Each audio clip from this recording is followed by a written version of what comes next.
اعوذ باللہ من الشیطان الرجیم، بسم اللہ الرحمن الرحیم۔ السلام علیکم ناظرین، میں ہوں آپ کا ہوسٹ محمد عقیل اور ہمارے اس چینل میں خوش آمدید۔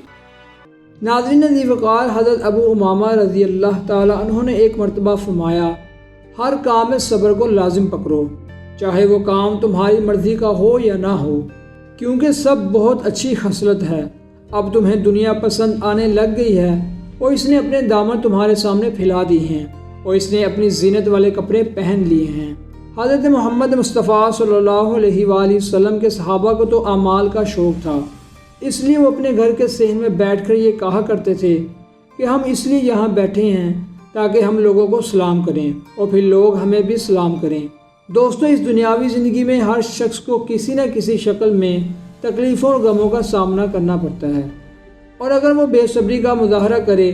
ہر وقت جا بجا اپنے غموں اور دکھوں کا رونا روتا رہے اور اپنی تقدیر کا گلہ شکوہ کرتا رہے، تب بھی اسے غموں سے نجات نہیں مل سکتی۔ لیکن اس صورت میں ایک تو وہ ہمیشہ تکلیف کی گھٹن کا شکار رہے گا،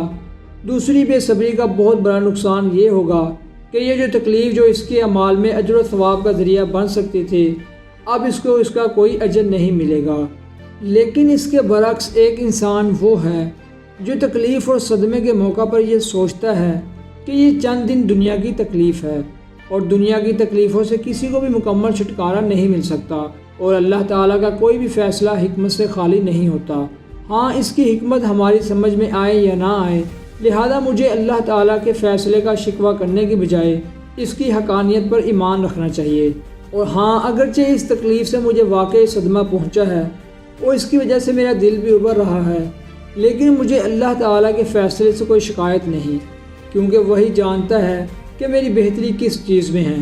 اور میں اسی کی طرف رجوع کرتا ہوں، اور جو تکلیف مجھے پہنچی ہے اسے میرے حق میں بہتر بنا دے اور میرے دل کو سکون و تسلی عطا فرما دے، اور آئندہ مجھے ایسی تکلیفوں سے محفوظ رکھے جو مجھے بے تاب کرنے والی ہوں۔ اور اس شخص کا نام صبر ہے، اور اس کا فائدہ یہ ہے کہ انسان کو تسلی ہوتی ہے، بے چینی میں کمی آتی ہے اور دل کو قرار نصیب ہوتا ہے، اور دوسری طرف جو تکلیف پہنچتی ہے اس پر اللہ تعالیٰ کی طرف سے بے حساب اجر ملتا ہے۔ بزرگان دین نے یہ بات بالکل واضح فرمائی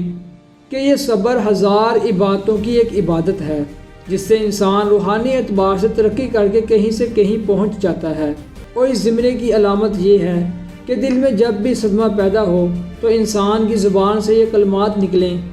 کہ ہم سب اللہ ہی کے ہیں اور اللہ ہی کی طرف ہم سب کو لوٹ کر جانا ہے۔ تو ناظرین عزیز وقار، آخر میں اللہ تعالیٰ سے دعا ہے کہ اللہ تعالیٰ ہم سب کو صبر کرنے کی توفیق عطا فرمائے اور اس کا شکر کرنے کی توفیق عطا فرمائے، آمین ثم آمین۔ ناظرین عزیز وقار، اسی کے ساتھ ہی آج کی ہماری ویڈیو کا اختتام ہوتا ہے۔ ویڈیو پسند آنے کی صورت میں ہمارے چینل کو سبسکرائب اور ویڈیو کو لائک اور شیئر ضرور کیجیے، اور پاس ہی موجود بیل آئیکن کو کلک کیجیے تاکہ آپ کو ہماری ہر نئی آنے والی ویڈیو کا نوٹیفیکیشن ملتا رہے۔ اپنے دوستوں اور رشتہ داروں گرد و نواح کے تمام لوگوں کا بہت خیال رکھیے گا۔ پھر ملتے ہیں ایک اچھی اور نئی ویڈیو کے ساتھ، تب تک کے لیے اللہ حافظ۔